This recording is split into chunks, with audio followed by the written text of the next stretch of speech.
Most people think the VIPs in Squid Game are just wealthy spectators, watching the game from the sidelines and placing bets on who will survive. But here's something most viewers missed.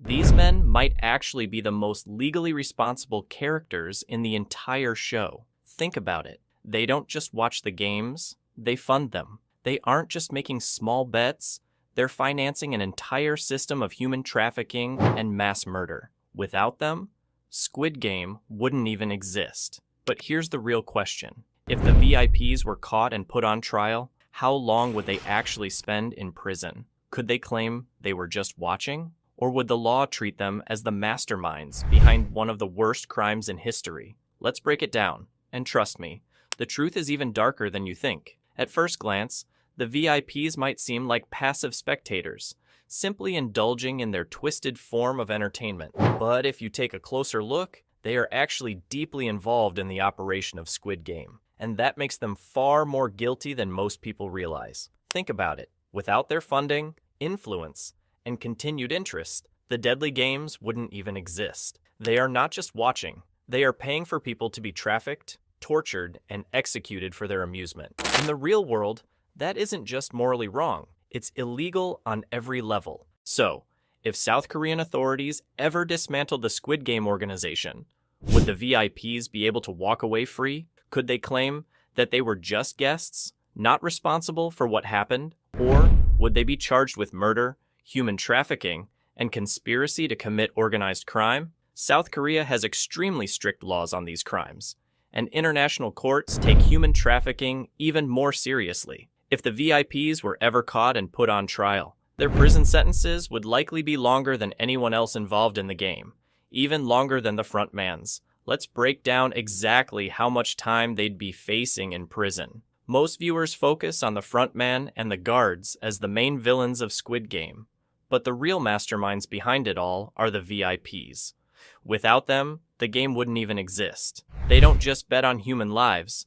They fund the entire operation, making them responsible for every death in the game. The biggest crime the VIPs are guilty of is complicity in murder. They may not be the ones pulling the trigger, but without their money and influence, the games wouldn't happen in the first place. Legally speaking, in South Korea, Article 32 of the Criminal Act states that anyone who aids, abets, or finances a murder is just as guilty as the person who commits it. Since the VIPs are directly paying for people to be executed, they could be charged with hundreds of counts of murder, with each charge carrying a minimum sentence of 10 years to life imprisonment or even the death penalty for crimes of this scale. This means that the VIPs wouldn't just be rich men with bad morals, they would be treated like serial killers in court, and considering the number of victims, they could be sentenced to die themselves under South Korean law. Most people don't realize this, but the VIPs are also guilty of human trafficking. The contestants in Squid Game are not simply volunteers. They are manipulated, kidnapped, and held against their will, making the entire operation a human trafficking ring designed to exploit vulnerable people for profit. Under South Korea's Human Trafficking and Exploitation Act, anyone who facilitates, finances, or participates in human trafficking can face up to life imprisonment. And under international law, particularly the United Nations Palermo Protocol, human trafficking is considered a crime against humanity, meaning the VIPs could be extradited and prosecuted by global courts. Since the VIPs funded a massive human trafficking operation, they wouldn't just be facing charges in South Korea. They could be tried on an international level. The VIPs aren't just rich gamblers. They are high-ranking members of an underground criminal network that profits from mass murder. That means they would also be charged under organized crime and conspiracy laws. In South Korea, Article 114 of the Criminal Act states that anyone who organizes or funds a criminal group for the purpose of committing violent acts can face an additional 10+ years in prison. Since the VIPs aren't just passive spectators, but active participants, they would face conspiracy charges on top of everything else. This means that even before considering murder and human trafficking charges, the VIPs would already be facing decades behind bars. And that's just the beginning. At this point, one thing is clear. The VIPs would not escape justice. But how much time would they actually serve? Let's break it all down. Now that we've broken down the VIP's crimes, the big question remains. How long would they actually serve in prison? Let's analyze their sentencing based on aggravating and mitigating factors.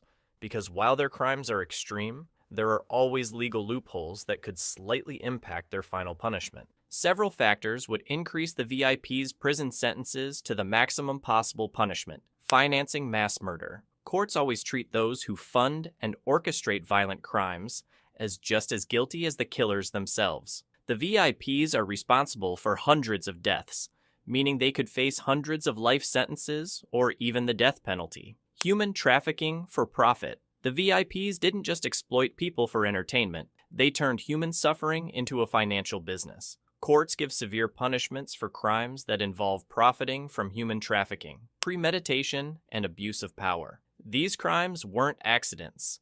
The VIPs deliberately funded an underground death game that trapped and killed vulnerable people. Courts increase sentences when crimes are planned out and involve the exploitation of those in need. International criminal charges. Since human trafficking is a global crime, the VIPs wouldn't just face South Korean law, they could be extradited and prosecuted internationally under United Nations human rights courts. With these factors, it's highly likely that the VIPs would receive either multiple life sentences or capital punishment. Could anything reduce the VIPs' sentences? Here are a few legal loopholes they might try to use. Lack of direct involvement. The VIPs might argue that they never personally killed anyone, they just watched. While this wouldn't free them, it could help them avoid the death penalty and reduce their sentences slightly. Wealth and corruption. Let's be real. Wealthy criminals often find ways to escape full justice. If the VIPs had government connections or legal influence, they could pay off authorities, get reduced sentences, or flee the country before trial. Cooperation with authorities. If a VIP turned against the organization and provided key information to authorities, they might receive a reduced sentence, but they'd still spend decades in prison. Even in the best-case scenario, the VIPs would never walk free again. After breaking down the VIPs' crimes, it's clear they wouldn't just be rich men with bad morals. They would be among the most heavily sentenced criminals in history. With multiple murder charges, human trafficking, and conspiracy to commit organized crime, South Korean courts wouldn't hold back. Given the aggravating factors,